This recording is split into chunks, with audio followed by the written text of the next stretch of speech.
Hi there, this is Judith O'Day from George Romero's original Night of the Living Dead. And you're listening to Then Is Now podcast. Rise and shine, my sinners. When Father Evil starts his day, he gets a little deadly. Deadly Grounds coffee has the richest, smoothest flavor you'll find anywhere. It's sinfully delicious. Once you go deadly, you never go back. Order yours at getdeadly.com. Coffee's so good, it's scary.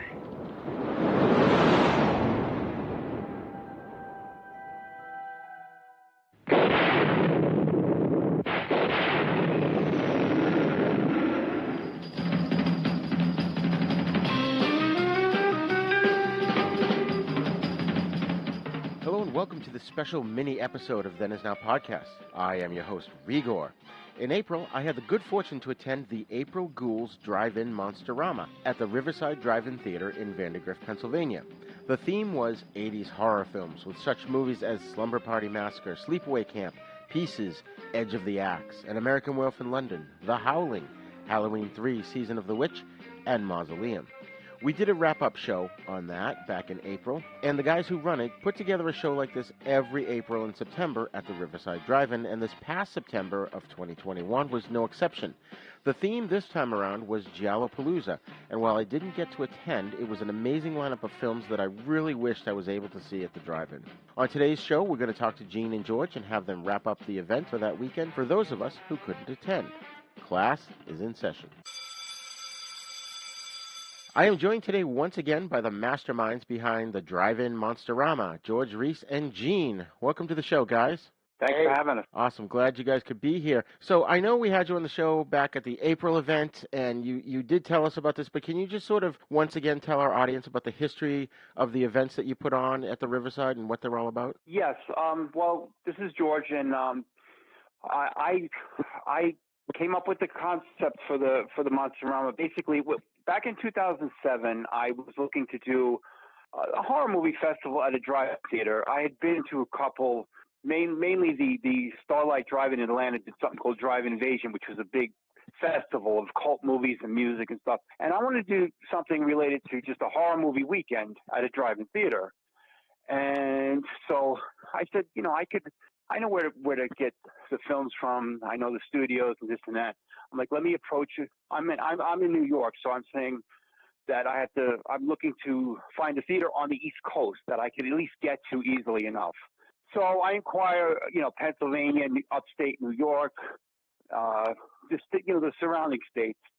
To make a long story short, the Riverside Drive-In in Vandergrift, PA, which is in western Pennsylvania, outside Pittsburgh, were the ones that really, they were the ones to respond very enthusiastically about doing something like this. So we did the first one in 2007, and it took a few years to grow, and basically now it's a biannual thing, because now we have the not only the September Drive-In Super Monster-RAMA, but April Ghouls Drive-In Monster-RAMA, which is in April. So now we're doing it 2 years.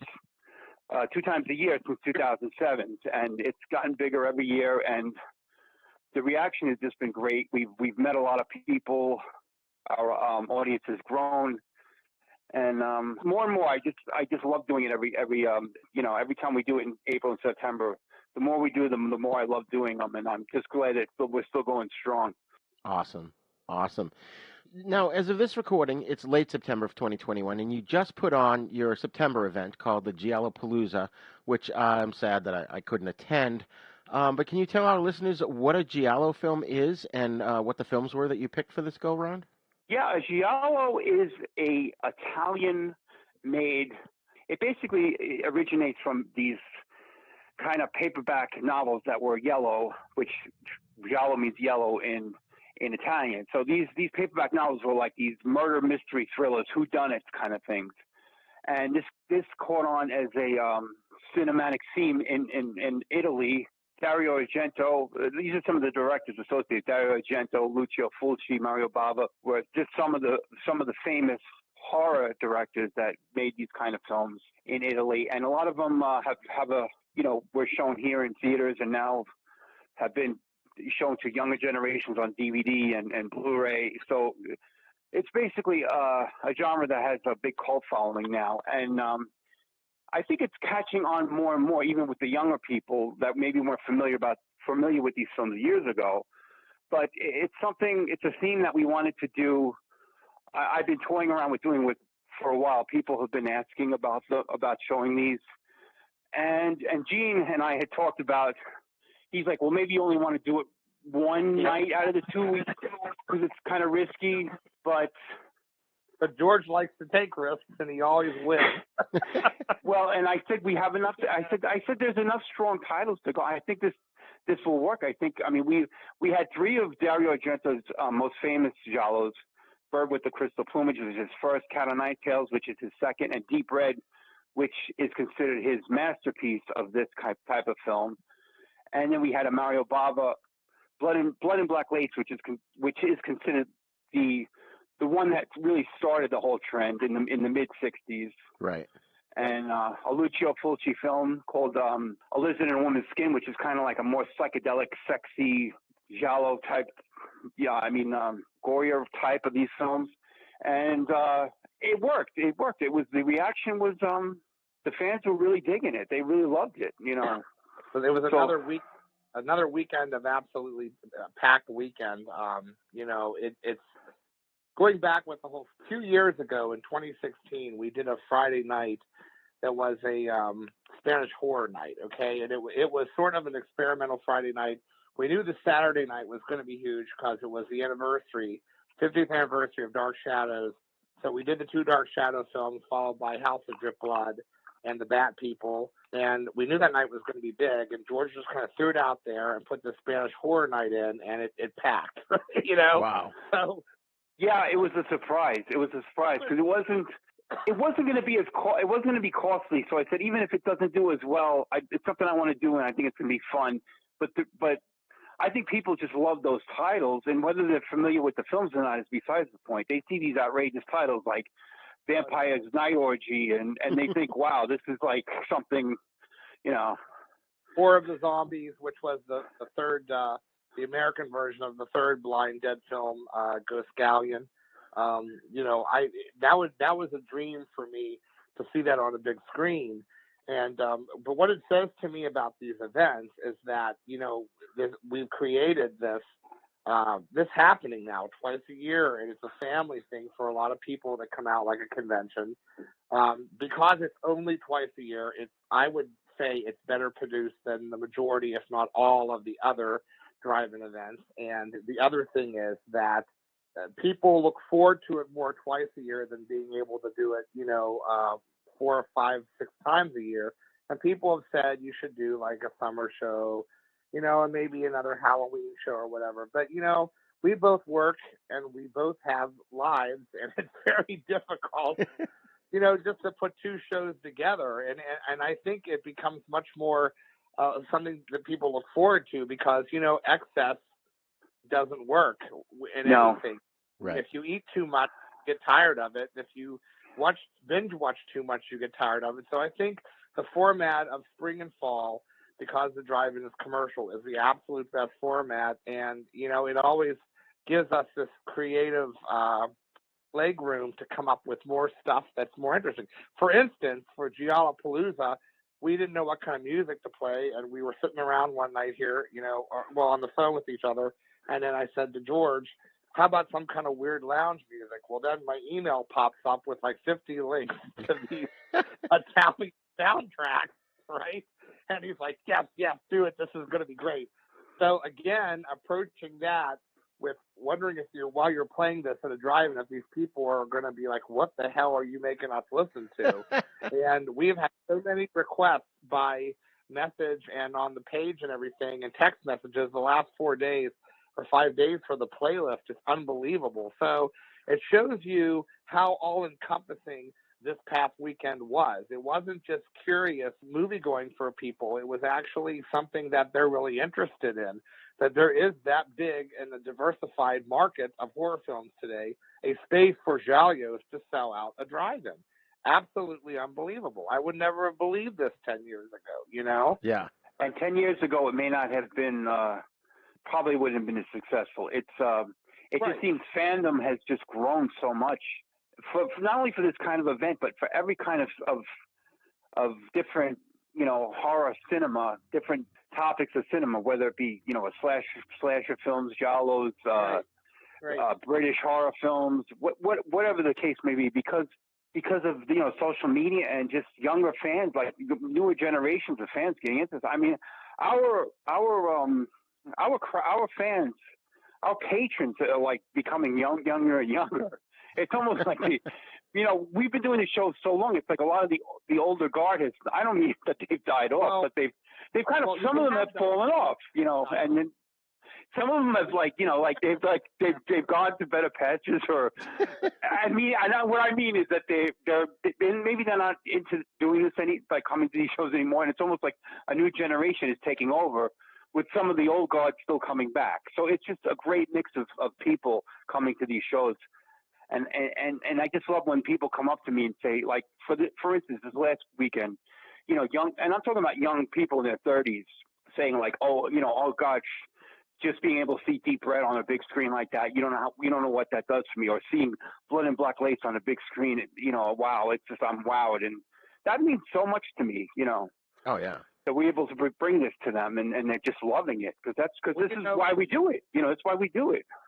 Yeah. Well, George, mention the quote from the local press. We had a quote here from the local press, which sort of sums up the whole thing. I think George can explain. Oh, geez, do I remember the exact quote?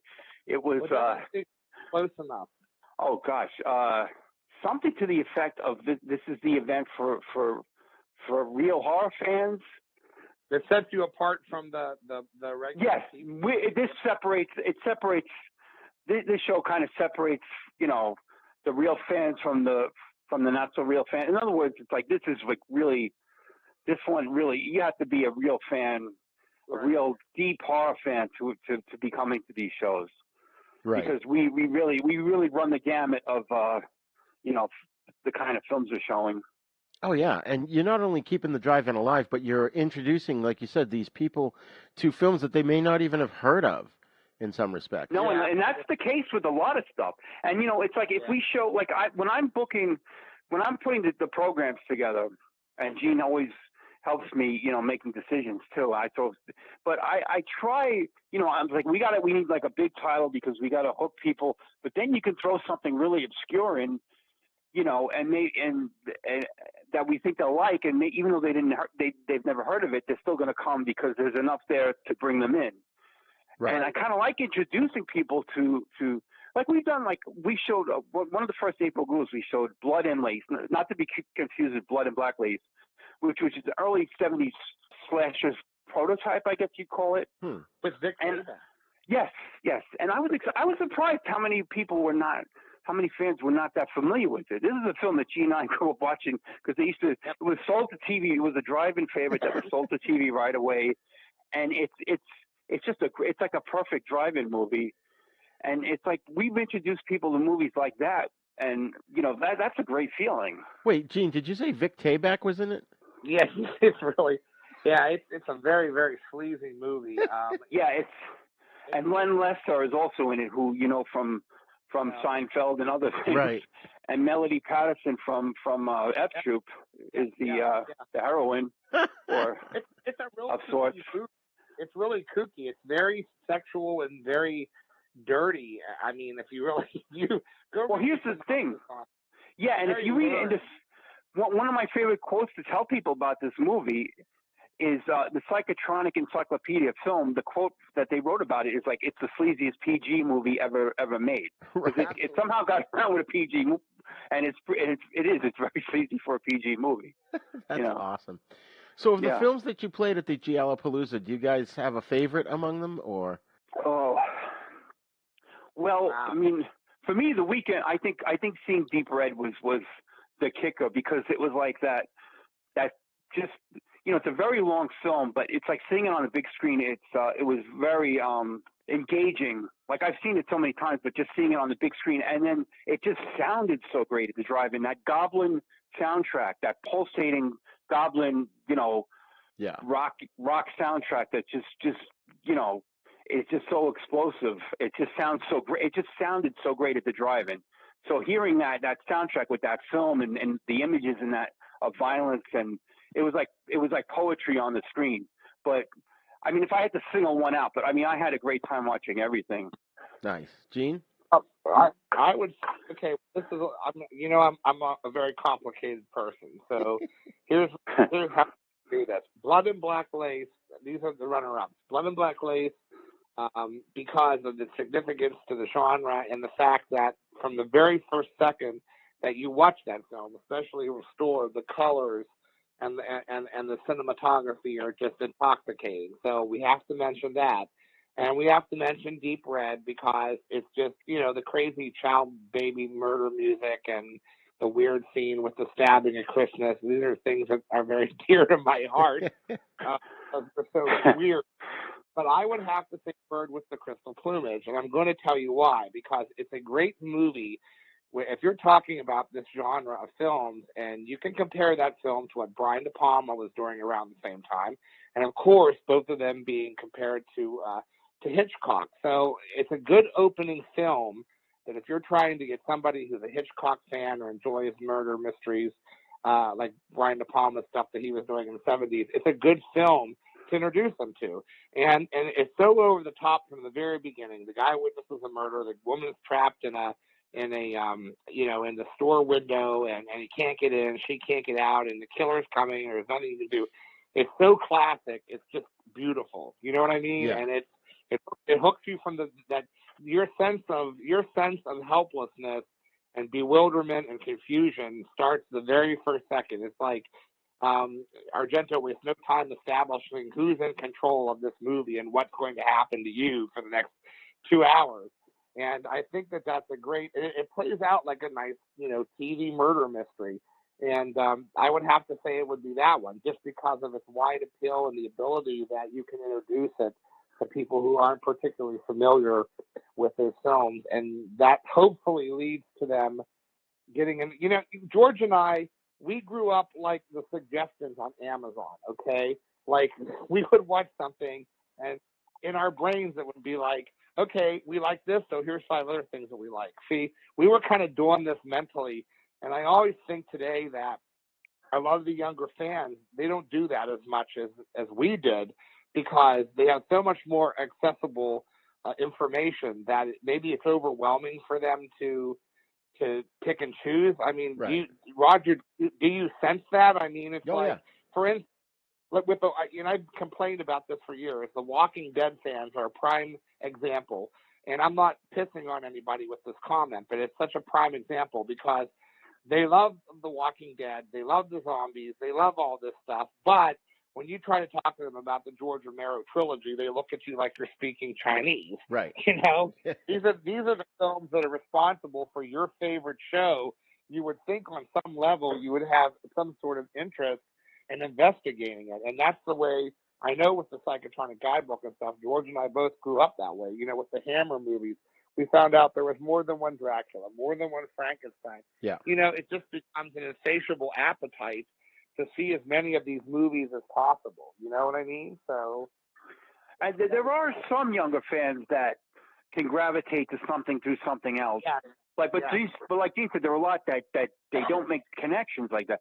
With the Giallo festival that we did, we were trying to bring in the slasher fans, which is as you know, Roger, the younger kids, the younger fans of horror, that's what they gravitate to most is slasher films. Right. The killers with the knife, the Chucky, the Michael Myers, the Jason.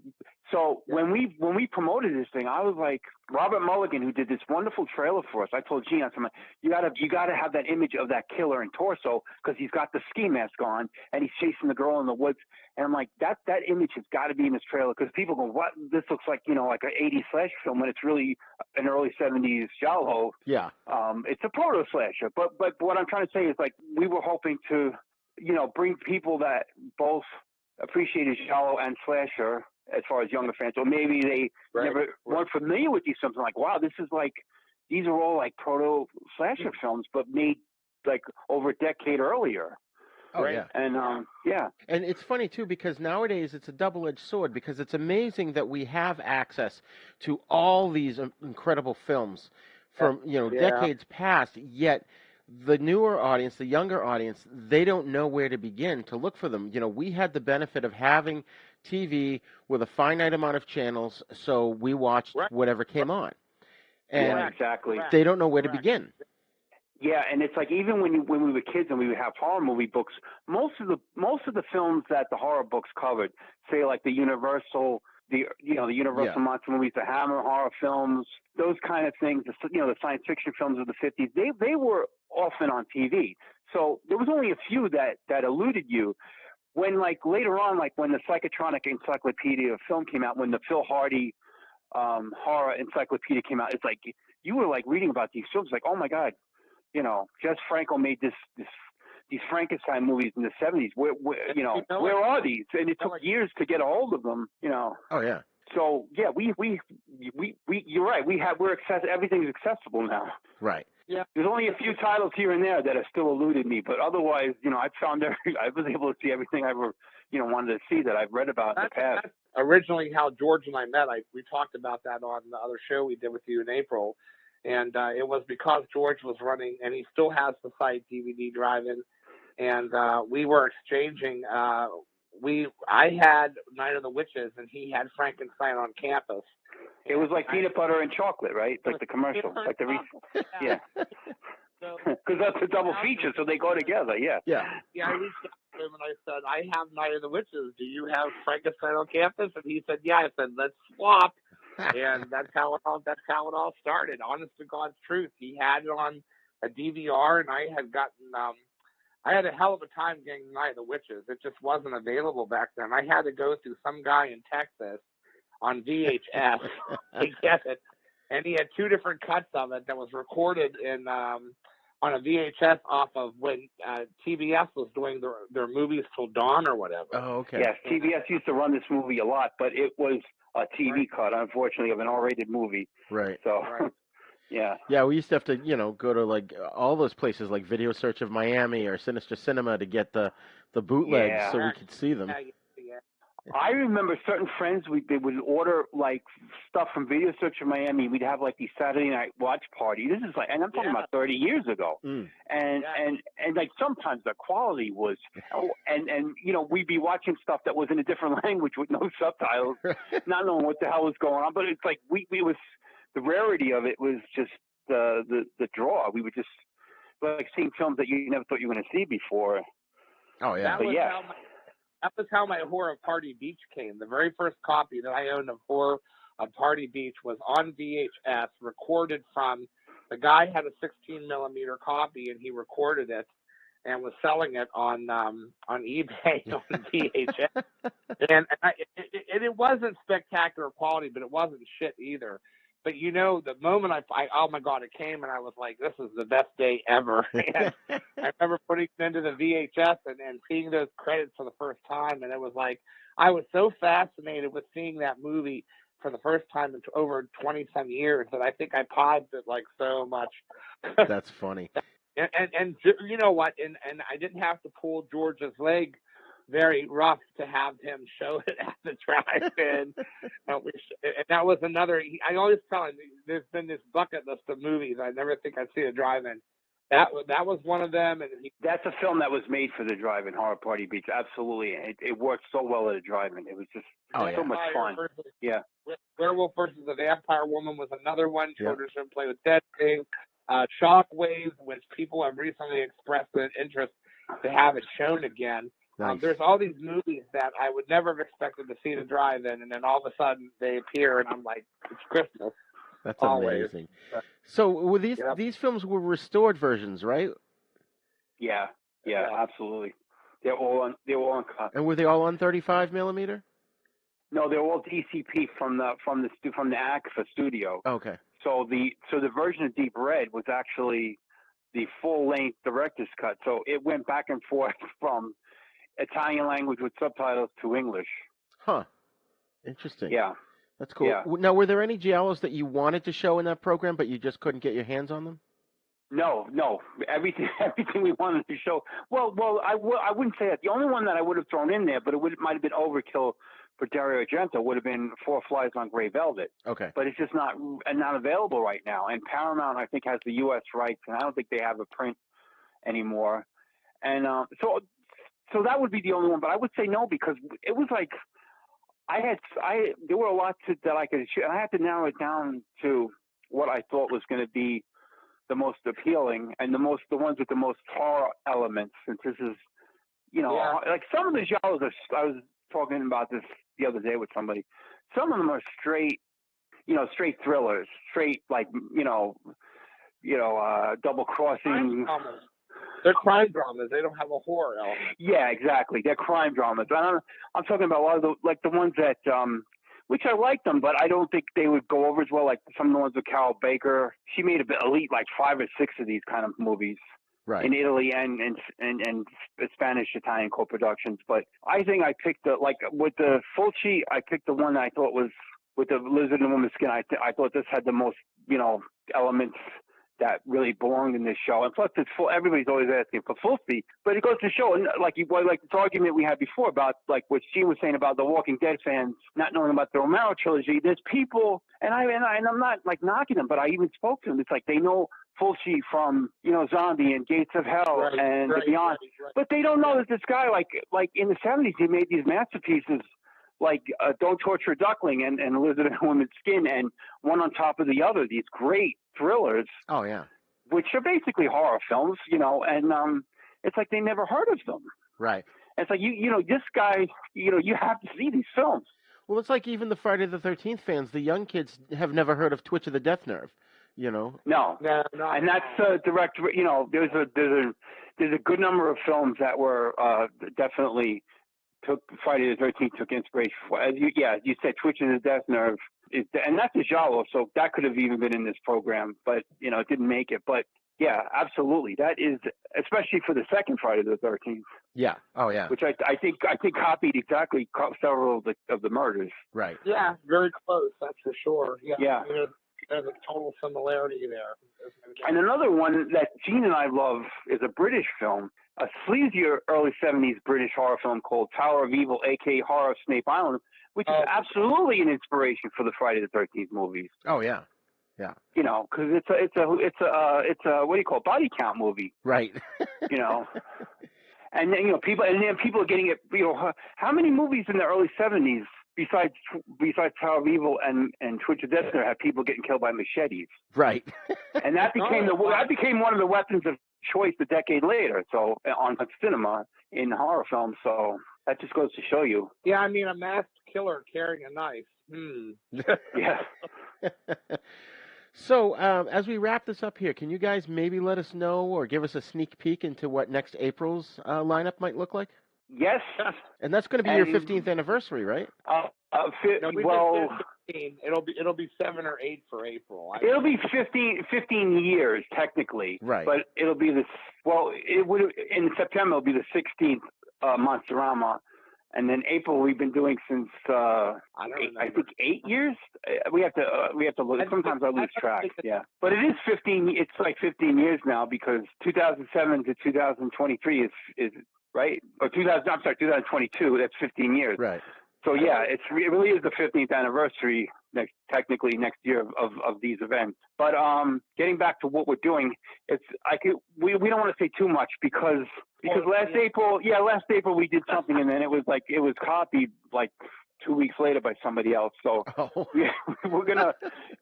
Yeah, no, it's true. It's like wow. It's like okay, thanks. I didn't know we made that much of an impression, but okay. So all we're gonna say is it's gonna be big. And it's going to be 80s horror films. That's all we're going to say right now. It's a sequel to what happened. It'll be a sequel to what happened this past April, structural-wise. Yeah. So now, is there a dream lineup that you guys have been wanting to do, but maybe you just couldn't get the film rights for? I think he's done it already 6 times. Probably.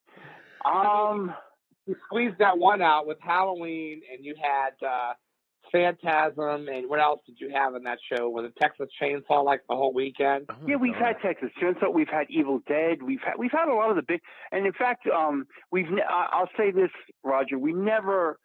This is like 50. You know, we've been doing so many shows since 2007, but we never repeated a movie. But that may change, not because we have to, but because we want to. That's the thing. Right. You know, there's some big ones that like people weren't at that are now coming to the show that have asked about, and we're gonna, you know, maybe incorporate some films that we've shown before here and there. We're gonna maybe reincorporate into the future shows. Well, that's incredible. You know, yeah. You guys, like I said, you guys have been doing amazing, you know, not only helping to continue to keep the drive-ins alive, but you're also introducing people to these films that they probably haven't heard of. And so can you tell our listeners where they can find your events online so they can stay up to date on the future shows? Gene? I can't read off the Facebook. Well, no, just go to the Facebook page. It's called the Drive-In Super Monster-RAMA. And you just look up that and you'll see it. That's the name of the Facebook page. It's a community. It's a community page, yeah. We don't, even though we do the events, when we do like an event for each movie or each weekend, we keep telling people, follow the community page because, you know, I run that and it's hard for me to post back and forth the same things over and over again on both of them. So everything's concise on one page, you know, and then there's always confusion between us and the Riverside Drive-In too. So the Riverside Drive-In hosts the show. Todd and Emma, they're fantastic people, like George was saying. And then we're the vendor for that, you know, we're the, what do you call it, the promoters for that show. So we the two always get mixed up. So I'm always saying that on the page because they ask us questions that we can't answer about stuff the drive-in and vice versa. And vice versa, yeah. So, you know. How many times you tell these folks it's two different entities, they just don't seem to understand that. So it's easier, like we don't know questions, we can't answer them, you know. That's why I always put that out there. But yeah, so yeah, stop on the page, and the page always has something going on, whether we're reliving the old events or we're just talking about, like for Halloween this upcoming month, we'll be talking about decorations and records we owned as kids, and what else, George? Movie lists like TCM does, you know. Oh my God, there's some huge Hammer nights coming up on Turner Classic. Oh, nice. And then we talk about Famous Monsters magazine. We just anything that means something to us, and then we tie in. Like George, for instance, is going to be going up to on a vacation to Hudson Valley. So well, it's actually. Oh, you mean the Tarrytown? Yeah. Yeah, it's Hudson Valley. Yeah, no, I don't know. I'm sorry. I apologize. I thought you were talking about something separate. Yeah, no, definitely. No. So we always cover like a lot of Halloween events, like stuff at Lyndhurst and Sleepy Hollow Cemetery and different other conventions and things. You know, we try to. A lot of people that I post about with their events are people that mutually support us. That's awesome. So, and that's the one big shout out that I want to give real quick here, for getting a second, for the Pittsburgh horror community is that we know everybody and they know us, and everybody shows up in everybody else's shows. We had so many people show up from different events here and local filmmakers and everything that came Saturday night. And that's what it's all about. It's all about the family atmosphere. It's all about a piece of pie, everybody, and mutual support. And there isn't any jealousy or distrust or backstabbing. Pittsburgh has a very, very good horror community, and they're very supportive of us, and we both thank them for everything that they've done for us. So there you go. That's awesome. Well, good for you guys, doing great work. And you know, next April, get in touch with me beforehand, and I'll help you promote it, you know, before the event, and then we can do another wrap up afterwards. Yeah, we can do whatever you want. Yeah, you got it. 3 days before it happens. Yeah. No. Yeah, hopefully we'll have everything planned, you know, months ahead of the actual date, and then we'd love to talk more about this. Awesome. When it happens, yeah. George is very excited about April. He's very excited. So trust me. I'm very excited. It's like as soon as September was over, I'm talking about April at the September event. I'm like, well, what about this? What about that? Yeah, no, it's.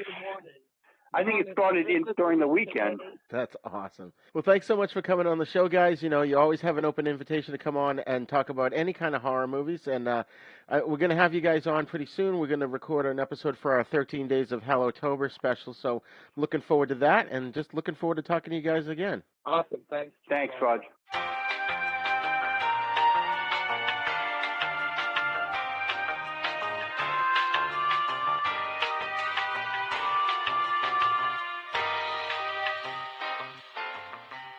Well, we hope you enjoyed this special mini episode of Then Is Now podcast.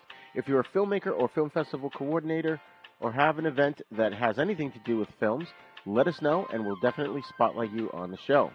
You can email us at thenisnow42@gmail.com. Then Is Now podcast and The East Meets the West are on all podcasting apps, including the big three, iTunes, Spotify, and Stitcher. So if you like what you're hearing, please take the time to leave us a great review on those apps so that other people can find us in the recommendations. You can also check out our shows as well as other fun stuff at havenpodcasts.com. And please hit the Patreon and TeePublic links so that you can get some cool merch and you can have access to our exclusive show available only on Patreon, the Then Is Now Filmmaker Series. We're also on YouTube at youtube.com/users/UncleDeath. So please subscribe to that and get your friends to subscribe. And don't forget to hit that little bell there so you'll get notifications whenever we put out a new video. Thank you for joining us on this special mini episode. Class dismissed. The Then Is Now podcast is intended for entertainment, educational, and informational purposes only. Sounds, music, and clips played during this podcast are the property of their copyright holders. All original content is copyright Jupiter Media.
For more shows like the one you just heard, check out the Dorkening Podcast Network at thedorkening.com.